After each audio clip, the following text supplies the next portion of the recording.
Welcome to the Viking Age podcast, the official podcast of the vikingage.com. We do this every Monday and Thursday night right here on the Viking Age YouTube channel at 6:15 p.m. every Monday and Thursday night.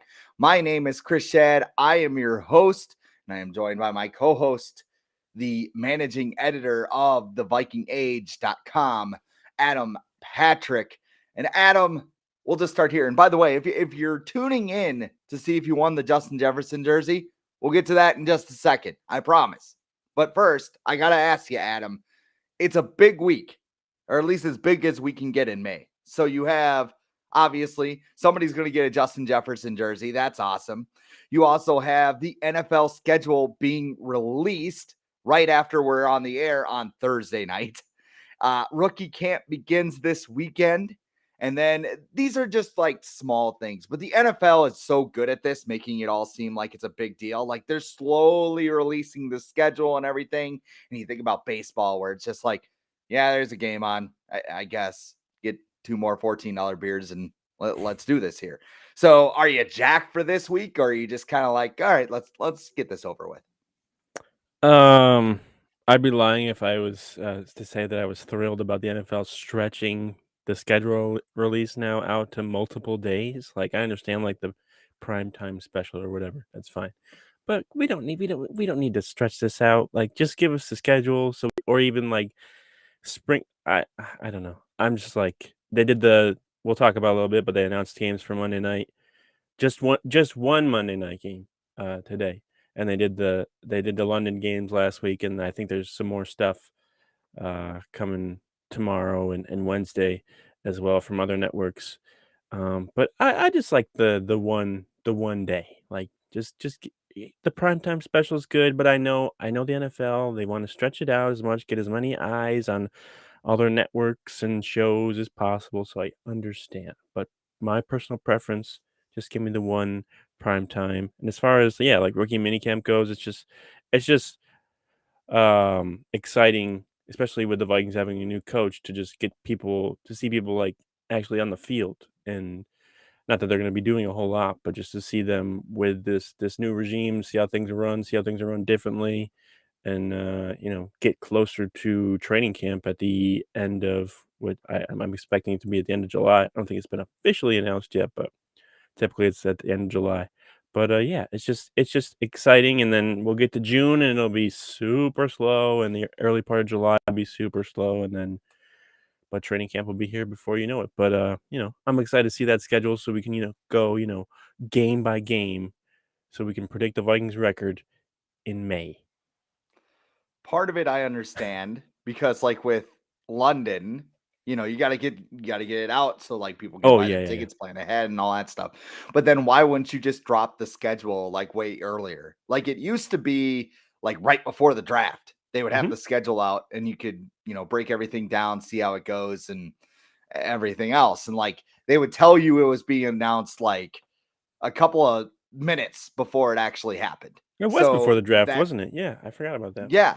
Yeah, it was always before the draft. So they Yep. they would do it super quickly and that was just it. Now it's like, no, now in week 7, the Jaguars are going to take on the Texans in one Mhm. of their home games. And then tomorrow they'll be like in week 14, the Cowboys and the Eagles are going to play on Monday Night Football and Joe Buck's going to be on the call. It's going to On be Christmas Eve or something like that. Christmas Eve, the Christmas before the Christmas. Joe Yeah. Buck, Troy I think Aikman. there's supposed to be I think there's a rumor that there's gonna be a double or triple header on Christmas this year for the 3 NFL, games, that's right. which is Yeah. like, hey, that's the NBA's thing. Like, what are they doing? Come on. Oh, Like screw the NBA.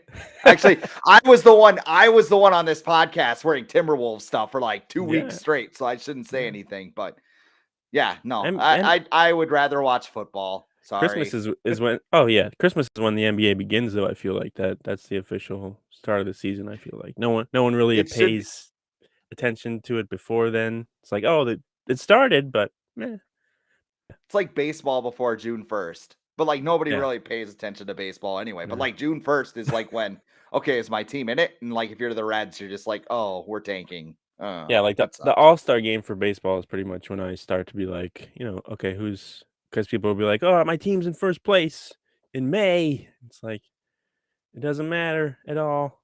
So yeah, we'll Especially, see. I think it was a couple years ago. The Twins had like a 12-game lead in May, and then Guardians got red hot, and they wound up closing that gap and making things interesting down the stretch. Yep. Let's start by talking some schedule stuff then. Because, as you mentioned, the NFL is slow drip water torturing us with the schedule release.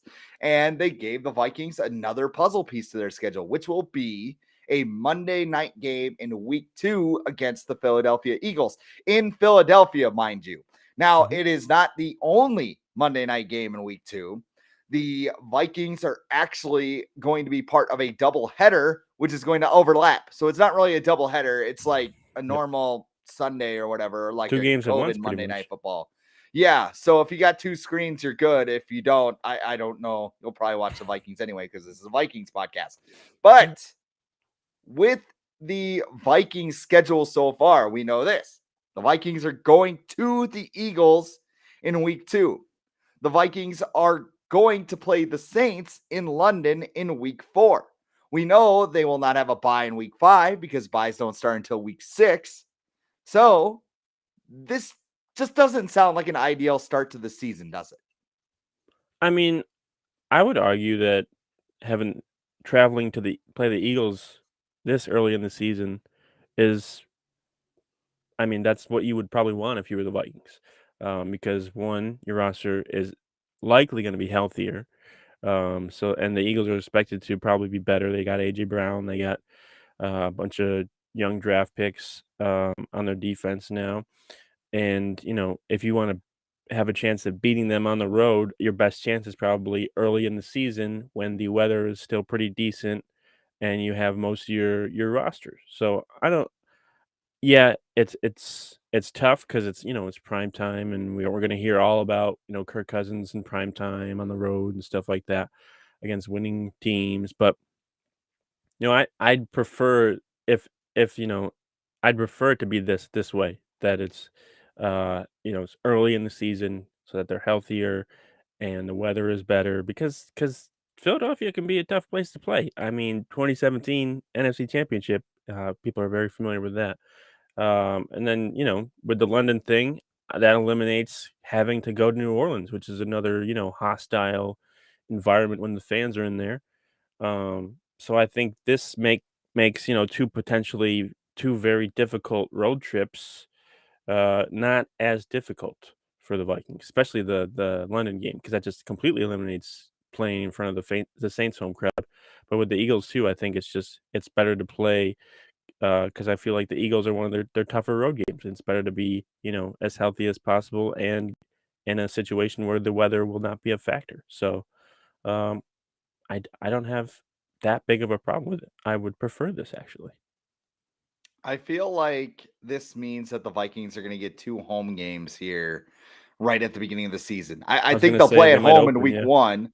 Yeah. Yeah, and then I think week 3 they'll play at home because when you have to go all the way to London, I mean they have to get thrown some kind of bone at some point, right? Yeah, we talked about it So last week. I don't think the NFL cares.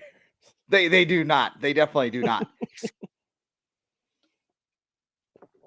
Yeah. All right. That was interesting. That was But isn't the bad rumor timing, but we got it out the of the the way. Giants I think there's a rumor that the Giants are playing the Vikings in Minnesota in week 1. That's a rumor that's been floated around. I don't know if you saw that, but yeah, I would assume with these 2 early road games that, yeah, week 1 at home is a strong possibility for the Vikings, which they've opened at home quite a bit with Kirk Cousins, I feel like. Yeah, I mean the Eagles, I mean it could be really bad, kind of looking at it because you Yeah, talked about it. Yeah, the Vikings will have their entire roster, but I'll counter you this with Kevin O'Connell's new scheme. Do the Vikings have it down? There's a lot of right. moving parts. A lot Yep. of rookies are going to start on defense, I assume, like Lewis Seen, Mhm. Andrew Booth. Maybe Andrew Booth, yeah. Like, yeah, I mean, you'll have a couple of more young players Might have going Ed into Ingram a on hostile the environment like that yeah, you might have Ed Ingram on on the the offensive line. offensive line too. Yep. Yeah.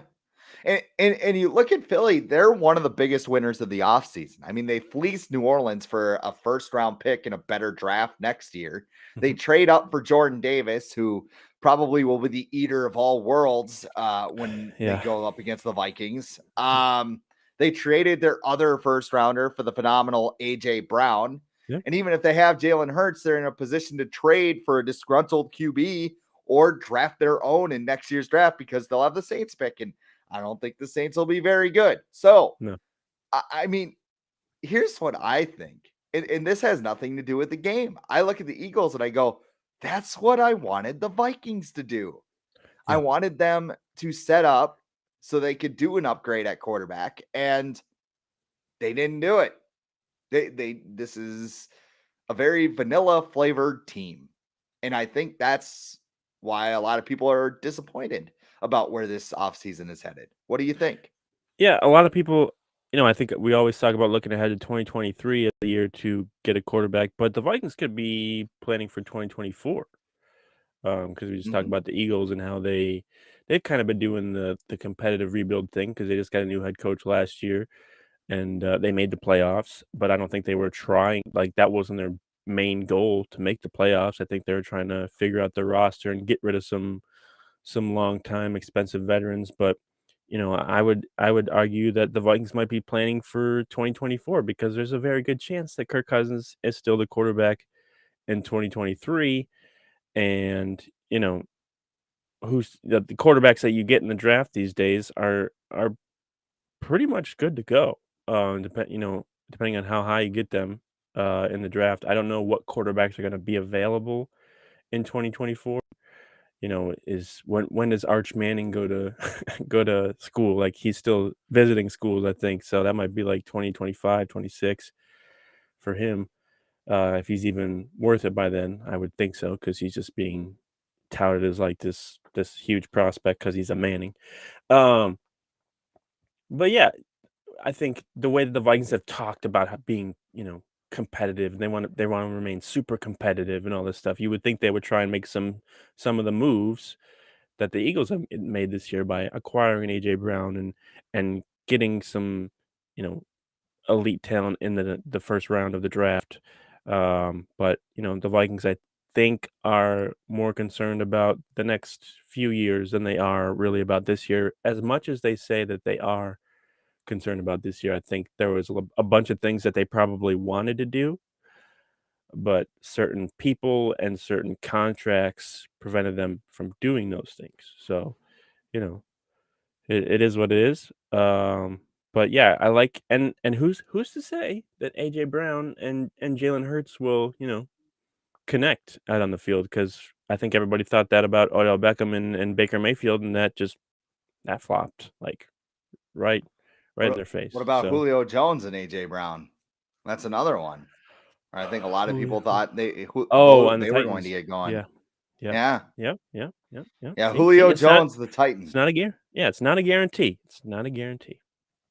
So, Not at uh, all. yeah. So, should Oh, we announce the winner or what do yeah. you want to do here? Yeah, so we had this contest running for the last few months to give away a free Justin Jefferson jersey. I believe it's just the basic home jersey, number 18.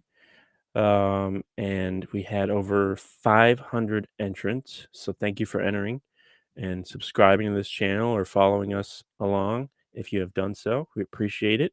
But the winner of the free Justin Jefferson jersey is Stephanie Fossum.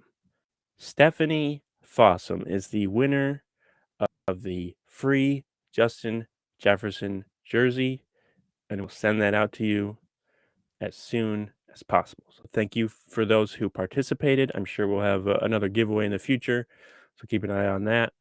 But yeah, that's our winner. Congratulations. You have more Justin Jefferson jerseys than me now. So congratulations. There's our winner. Congratulations to Stephanie indeed. And I thank you to not only just Stephanie for entering the contest, subscribing, doing all that stuff, but everybody who Yep. joined the channel has been checking us out. Even if some people think we're a little negative sometimes, I mean, we like to have fun here. And don't worry. I got a positive spin for you coming up a little bit. So if you're mad because you didn't get the Jefferson jersey, just hang on. We got something for you. But let's move on to our second topic, shall we? All It right. is trades. The Vikings' decision to trade within their own division during the NFL draft, that has been one of the more shocking things that came out of this year's draft, is that Kwesi made deals with teams he will have to play twice. But ESPN's Seth Walder was a big fan of the Vikings' decision to trade within the NFC North, specifically their deal with the Green Bay Packers, because he wrote an article late last week, gave his top 5 trades of the NFL draft, and he put the Vikings and Packers at 4th. This is what Walder had to say. The numbers alone don't quite do Minnesota justice here because they traded with a division rival. Conjuring the number 90 pick in the draft, the equivalent pick of surplus value acquired is good. Taking the number 90 pick from a divisional opponent in exchange for nothing is better. Critics will say this is bad because Minnesota let the Packers fill a critical need with the selection of Christian Watson. This is faulty logic because that leaves out the context that Green Bay let Minnesota have 2 picks that were collectively worth more than what they used on Watson. Plus, the Packers might have traded up and gotten Watson from someone else anyway. A willingness to deal with divisional opponents is a good trait for a team to have, though it can amplify an error as it did for the Packers here. So we've got about a week and a half since this deal went down. What do you think about the Vikings trade with the Packers, and what do you think about Kwesi's decision to make these deals? I think Mr. Walder is 1,000% right, because he brought up the great point that, people talk about the Vikings giving the Packers a wide receiver, for Aaron Rodgers to throw to, but the Packers gave the Vikings 2 picks in the second round, and those are much more valuable than a trade where if they get like a second rounder and a 6th rounder. 2 picks in the second round is a much bigger deal than it is, with a trade in the later round. And now they have possibly could have landed a starting guard in Ed Ingram and possibly a starting corner who can shut down that receiver that Green Bay drafted in Andrew Booth Jr. And plus, we don't know if Christian Watson is going to be good. He's got Aaron Rodgers throwing him the ball, which is an advantage, I think, of any player playing, coming in the NFL. But other than Devontae Adams, I feel like a bunch of the Packers receivers that they've added over the years have been kind of slow in their development. Like, Alan Lazard has come along, but he was kind of slower. I think he had a bunch of drops early in his career, and there was that Equiminius St. Brown, who's not even with the Packers anymore. Marquez Valdez Scantling, he's with the Chiefs Mm-hmm.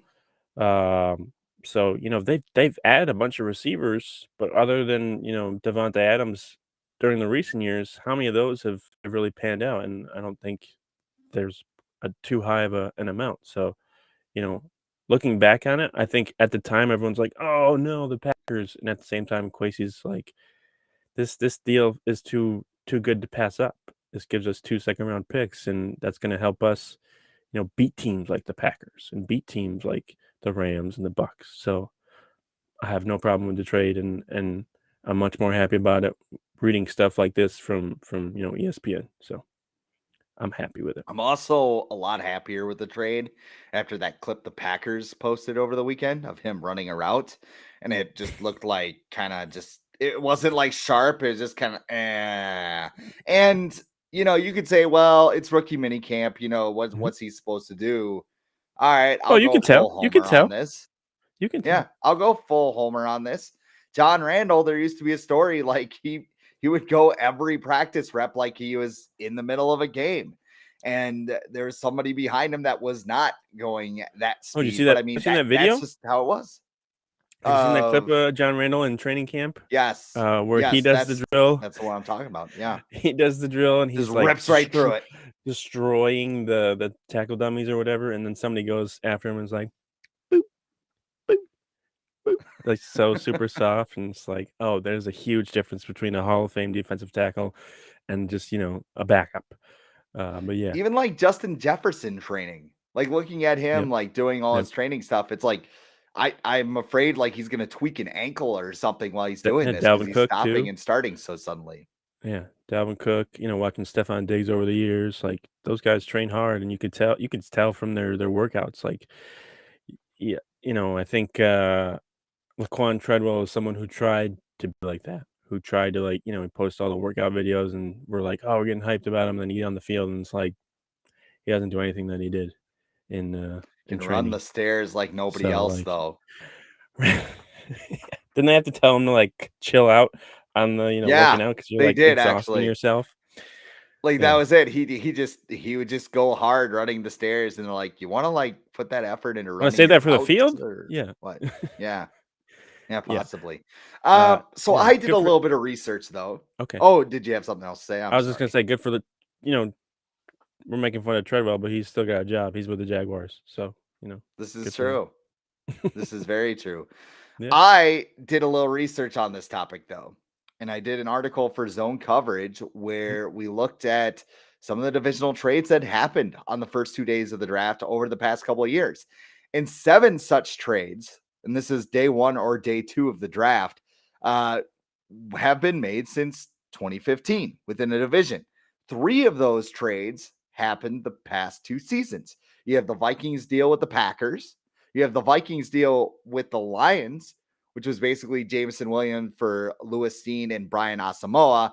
And plus you can factor in they had the 34th pick and they traded down. So Yep. you could throw Booth or Ed Ingram in there if you Yep. want to, but that's something to think about there. And then you also have the 2021 trade between the Dallas Cowboys and Philadelphia Eagles, which the Cowboys got Michael Parsons and Chauncey Golston, while the Eagles got Devonta Smith. So, I mean, you're seeing kind of the gamut of potential outcomes. The Vikings made another trade with the Lions in 2019. That was on the second day of the draft. This was involving third round picks, though. The Lions got Will Harris after they decided to trade up for him. The Vikings got picks 88 and 204 in return, but both were traded away for more picks because Rick Spielman, those picks turned out to be Drew Samia, Cameron Smith, and Dylan Mitchell. What a So trio. there is that. And that deal was the first interdivision trade, or divisional trade, I should say, Mhm. since 2015 when the Cowboys made a deal with the Washington Commanders, where Dallas traded up for the 34th overall pick. They took DeMarcus Lawrence, and Washington took Trent Murphy and Spencer Long, but I'm sure they wish they would have just kept the pick, and took the better guy. So, looking at all of these, does this deter you from making a deal with the divisional rival, or do you kind of see what I'm seeing, where it's just like any other trade? No, yeah, I think it's becoming. We've talked about in the past how like divisional, like your opponent, the other members of the division are becoming less and less of a factor because you only play them six times a year as compared to which is like 35% of your schedule now compared to years past when it used to be like 50. So how the other teams in your division, like how good they are, it doesn't really matter as much as it used to. It more depends on like how good you are in your entire conference, and I think Kwesi sees that, and he looked at these trades more of like we need more players to help us.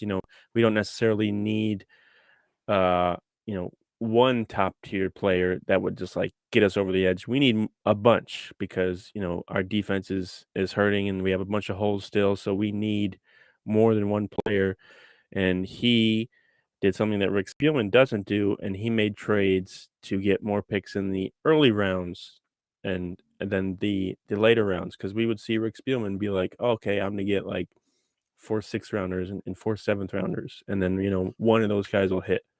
So, or maybe 2, or maybe 0. Um, Huh?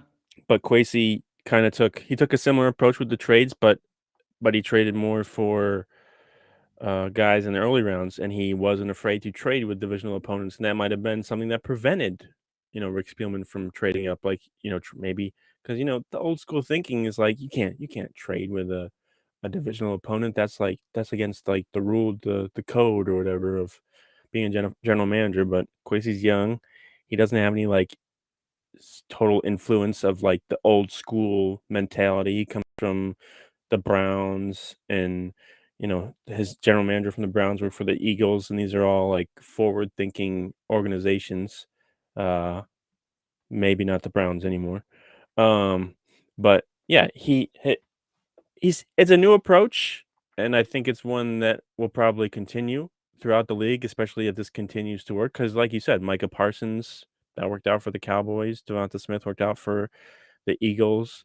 The Vikings got Lewis Seen, and the Lions got Jameson Williams. So if teams keep doing this and both teams end up with good players, I don't think it's going to stop anyone from doing it again in the future. So I don't think I have a problem with it. I think a lot of people had a problem with it when it first happened. They're like, "What? What are you doing? Trading with the Lions?" But looking back on it, you're like, okay, like looking at the numbers and what the impact, I think it's fine. It's something that it's an old school mentality, and it's going away. I think a lot of people just assume like the worst is going to happen, which it could. I mean, Jameson Williams could torch the Vikings for years Also, to it's the come for all Lions. we Come on, know. don't get mad about It the Lions. is, but I think people were also upset because they didn't get what they thought was value in return. And like every trade chart's different. Like ESPN's was saying the Vikings won. Jimmy Johnson said they didn't win. Rich Hill said something else. Like there's like 8 draft charts Yeah, now, why are we right? using a draft chart from the '90s? Like people bring up that Johnson draft chart, and I'm like, do we use other stuff from the '90s to measure what we do today in the NFL? Because I don't think we do. Like the Rich I mean, Hill the one, I guy like. won a Super Bowl. There is He that. did. He, So I he mean, did. that could be why. He also won But it with Emmett Smith and Troy yeah, Aikman throwing 15 times a game. So much different than how you play today. But yeah, I digress. that could work out a little bit better for people. I think it's just increasing both sides of the coin.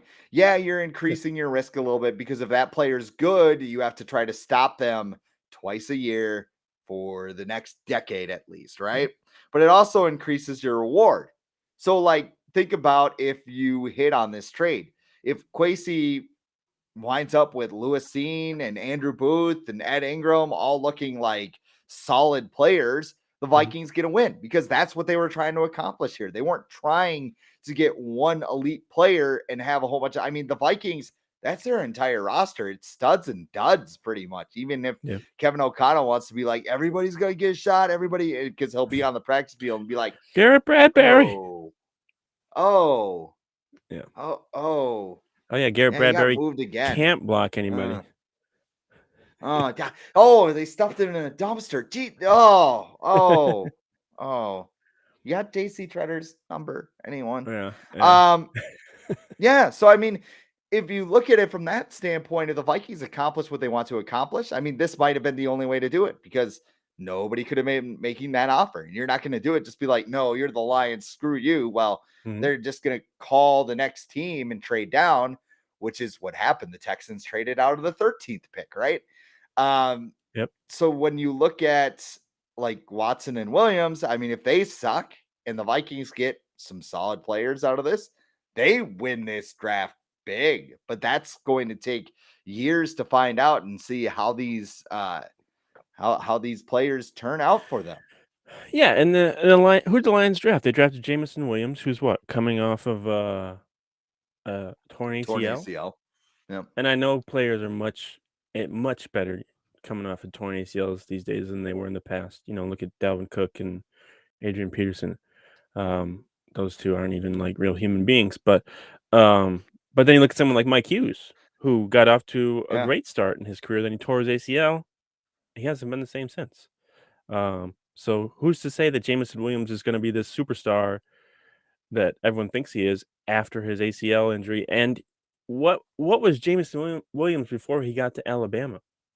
Because he transferred from Ohio State. I know he was decent with Ohio State, Mhm. but he wasn't like a top 10 pick, Jameson Williams, when he was at Ohio State. So, you know, let's not think that they just landed Randy Moss. The Lions did with this trade for the Vikings, because there's a lot of factors, including the team that drafted him. According to every draft nick, they landed Tyreek Hill because he's fast, or Oh, Debo. Got to use him like Tyreek Hill is Debo. also like, excuse my language, a brick shit house. The way that he's built. He's Jameson Williams is not Tyreek Hill. He's got to add like 30 more pounds of muscle before he can get that comparison. Even Debo Samuel's not as fast, but he's more like a Tyreek Hill than Jameson Williams is. I feel like, yeah, everyone who's fast is Tyreek Hill these days. Why isn't everyone, Darius Hayward Bay? Yeah. Henry Ruggs. Right. Is it too early soon. to mention Probably him? too soon. Yeah, Probably too soon. probably. Let's close out the show with another topic. And this is something that I was just thinking about. So you and I have talked about this a couple of times about Kevin O'Connell, how the Vikings offseason has really put pressure on him to perform in his first year. And I started thinking about the guy that we've pretty much been comparing him to, Sean McVay, which is a really unfair comparison before he's even coached a game. But there's just that association coming from Sean McVay's staff that you just expect things. And I think McVay produced one of the most shocking turnarounds in a long time. I mean, you could throw the Bengals up there. And by the way, Zach Taylor was a Sean McVay disciple that left the Rams to go, supercharge that team. Although I think it was more Joe Burrow. I'm not sure. I'm just gonna throw that out there. But Jamar Chase too, yeah. Having good players around you, having elite players on your roster kind of makes a difference. It's amazing how that works, huh, Kwesi?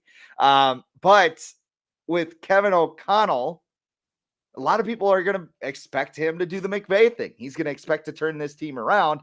And I started thinking about how the Rams were built and how they looked after that 2016 season. So I did a little bit of research there.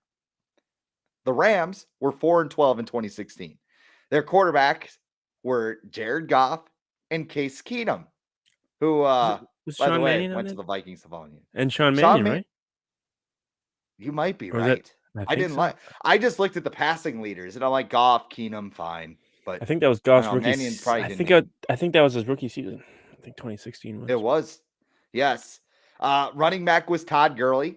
The wide receivers, let's play a game here. You want to guess the Rams wide receivers? Actually, you have the outline in front of you. You know. I look. That's not in front of me, but I looked, so I know one of them was Tavon Austin. But I couldn't tell you the rest. Kenny Britt and Brian Quick, two staples of my Dynasty League team in the early I think they were still in the dome. 2010s. They were still in the Edward J. Almost Dome or whatever it was. They were in Los Angeles for that year. Oh, they were. So Goff came aboard just as they moved to LA. But yeah, they are of the Edwards Jones Dome fame. Tight end was Lance Kendricks. Offensive line, Roger Saffold was the only competent starter. And on defense, they had Aaron Donald, Michael Brockers, and Robert Quinn, and then a whole bunch of, scrubs. So the next year, Sean McVay comes in. He's like, why are you hiring this 36-year-old, right? What's going on here? They have a lot of the same pieces on offense, except they hit the wide receiver market hard. They draft Cooper Kupp. They sign Robert Woods. They go sign Sammy Watkins. Andrew Whitworth and John Sullivan were added to fix the offensive line.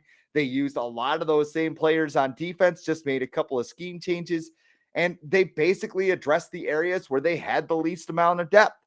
Next thing you know, weak division, weak non-divisional opponents. I think they had Philadelphia mixed in there, who had MVP Carson Wentz before he tore his ACL in that game. They wind up winning the NFC West and losing in the first round of the playoffs. But they go from 4 wins to 11. They lost to the Vikings. Yes, they did lose to the Vikings. Correct. That was the Cooper Kupp fumble game, wasn't it? I think Anthony Harris got that one. I feel like he did. Plucked it on the 1 yard line. I think Thielen scored a long touchdown after that. He did.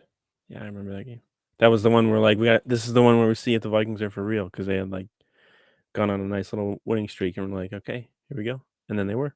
And, So and it was that rare moment where the Vikings were for real, and we're like, oh, happens every like this decade. is nice. Once a decade, it happens. That's when you know it got real. Like I Mhm. won't use the word, but it got real by beating the Rams. Yeah. So then I looked at the 2022 Vikings and I thought to myself, okay, what do the Vikings have that team didn't? Well, they're ahead of the curve offensively when you think about it. Because I would take Kirk Cousins ahead of Jared Goff Yeah. or Case Keenum. I mean, so there's some Viking fans who would disagree with me there, but I mean that's fine. I would say that Dalvin Cook is about equal to Todd Gurley. Yeah. Gurley a little bit younger, but whatever. The receivers are way better. They didn't have to do anything there. You have Justin Jefferson, Adam Thielen, and KJ Osborne. And the offensive line, strong on the ends. I like Christian Darrisaw, Brian O'Neill. Yeah. They just need to get better in the middle. And they did that by signing a whole bunch of guards, a whole bunch of interior linemen. We And they're hope so. just hoping that something sticks on the wall like a whole bunch of spaghetti. So there's that.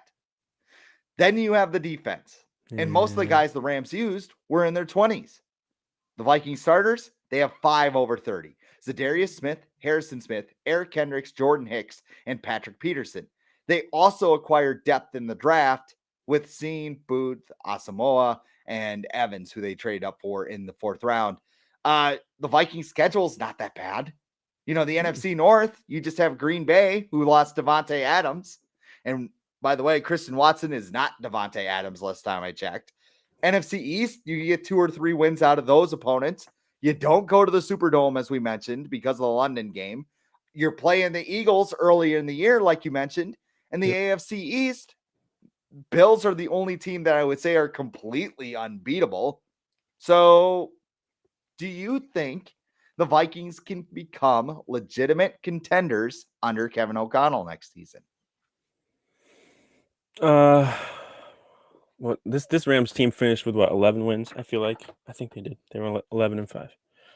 I think Yep. the Vikings can finish with 11 wins next year. I don't think that's too crazy of a thought to have, but I think they have too much on the defensive side of the ball to uh, make up for it that will prevent them from getting that far. Um, they don't have an Aaron Donald. That's that's a big difference. Yes. Um, and as much as we like Dalvin Cook, I might disagree with you and say that Todd Gurley in 2017 is a much better player than Dalvin Cook will ever be, because I believe he was the offensive player of the year that year, or maybe a year after that. Because peak Todd Gurley, I think is better than Dalvin Cook. It's tough to say that. I'm a Vikings fan, but I think he was. So, and this Rams team, the 2017 Rams team, I looked it up before. I think they ranked 24th in pass attempts. So that offense was good around Todd Gurley. He was the workhorse. People think of the Rams and they think of passing the ball, but early on, Sean McVay did what he could to keep the ball out of Jared Goff's hands. And then I think last year with Matthew Stafford, they ranked around 10th in pass attempts. So the offense has changed, and I would expect it to be more like last year with the Vikings this year, and have Kirk Cousins have more pass attempts. But we've seen in the past that's not always a good idea to have Kirk Cousins throw the ball more, and it could be different. He'll be put in different situations, so we'll see. Um, and I think there's too much to to to transform, because Sean McVay transformed this team, and I think that's another thing too. Sean McVay is not the norm. Like, we can say that Kevin O'Connell is coming from that system and everything, but we've seen plenty of times. We've seen how many Bill Belichick, assistants have we seen go on and flop everywhere. And like you said, Zach Taylor, before Joe Burrow and Jamar Chase got there, they won what, 1 or 2 games. Um, so I don't think it's that much in the bag because Kevin O'Connell came from Sean McVay's system that it's a guarantee that the Vikings are going to be better.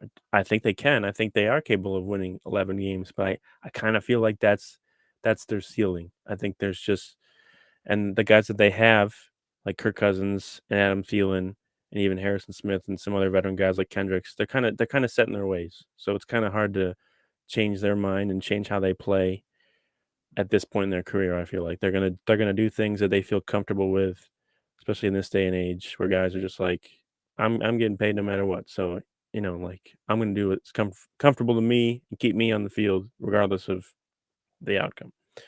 Um, but I don't know. I think 11 wins is possible, but I wouldn't call it as them being a contender. I think they can get in the back of the playoffs. That's my expectations for this team next year. It's still really hard for me to tell, like with 17 games, like what's Yeah. like the baseline for a good season. I started kind of using losses as like a deterrent because Right. you got that half game, right? So I mean, if you lose 9 games in a season like the Vikings did last year, you're Mhm. just not a good team. Right. If you win 11 games, you're losing 6. So basically, you're like a 10-6 team. Right. Like you think about it, I think best case scenario is what we saw 2019, like with the Vikings making that run. And I think Yeah. back to that season, I'm like, was that season fun? And I'm like, the playoff win Um, was, but I mean, the There's a whole couple time you're games. just kind of like, Was you that the just Broncos kind of game? Was that the knew. Broncos comeback? Yes. I think that Yep. was. And the You just Cowboys. kind of knew though. Yeah. There was Yeah. something about that team that just kind of didn't feel right. And then Yeah. when you saw it in the playoffs, like it just really kind of um Well, didn't work out so well. So That was the Diggs drama too, right? That was that season yeah. where he Yep. skipped the practice because he had a cold. Um, and he had the hoodie on his face, and then he had the locker room after what they played I want to say they played the Giants or the Jets. One of those. I think it was the Giants. He had the scrum in the locker room. He's like, I don't want to be traded. I love it here. I love the Vikings. And he's Truth to got the all rumors. doing the doing the winks. Yeah. Oh yeah, I forgot about that. That's the biggest thing he said all year. Um, yeah, I But think hey, Adam 2019. Thielen criticized the offense too, but we're not going to mention that. Hey, but Kirk Cousins apologized to him on his podcast. So there you It's okay. go. I'm sorry, Yeah, Kirky. I think you're right. I think you know the Vikings their goals are gonna be higher. They're gonna be higher than what we're probably talking about. But the reality is that they don't have enough, I would say, resources to get with the pieces that they need to get to that next level. You look at a team like the Rams who signed Odell Beckham, who traded for Von Miller, who who else did they traded for? Yeah, Matthew Stafford. Like these are moves that a championship caliber team can make because they have faith in the coaching staff, which the Vikings could probably do in a few years if Kevin O'Connell works out. But I think the pieces that they have right now are not the ones that would translate into a championship. But those are just my thoughts. And things could change. They get in the field. Injuries happen to other teams. We saw 2017 when Aaron Rodgers went down, and that was huge for the Vikings. As much as people don't want to admit it, that was a big break for them. I think it's a foundational year for Kevin O'Connell. And Yeah. I mean, if they win 11 games this year, and I mean that would be a huge step in the right direction, right? Compared to where they were now, because they would be a playoff team. They'd be in the mix for a division title. I mean that would be a step forward. Of course, like we want to win a Super Bowl. We don't want the Vikings just to make the playoffs and be like, oh yeah, we went and we got smashed by Green Bay or whatever in the Yeah. playoffs. Like, but I think with the status of this team, just getting to the playoffs at this point would be something that they could put a feather in their cap and go, okay, now how do we get to that next step? Because I mean, we could talk about, well, the playoffs aren't the next step. This team hasn't been over 500 in like over 800 days. Like I'll Yeah. keep saying it until it's 900 days or until they win the first game of the season. Hopefully that Yeah. would be great. But I mean, they need to learn how to win. And right now they just haven't done it. So I think that's status number one for Kevin O'Connell next season. Yeah. What would you say is the minimum amount of wins for you to feel like next season is a success? With 10? 11. You think 11? 11. I Yeah. think they need to win 11. Like I said, 10's a 9-7 team Yeah. in theory. Yep. So win 11 games. Like the bar is there, and the way the Vikings have acted this season, like you better win 11. You better win. You better win big. Because like you had an opportunity to start all this, and now you're going to do it a year later with all this money on the books down the road. Like you better win 11 games. So that's Yeah. basically all I'm saying. Yeah.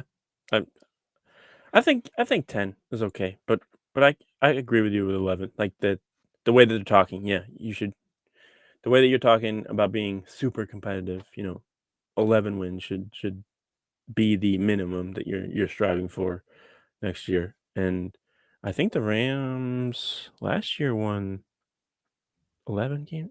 No, I think they won 12. But still, that's not yeah, they won 12. Um, so, you know, and last year's playoffs in the NFC, like it was literally if you got in, like that's all that mattered because the Rams, I think they were a wild card. Yeah, because they beat the Cardinals in the first round.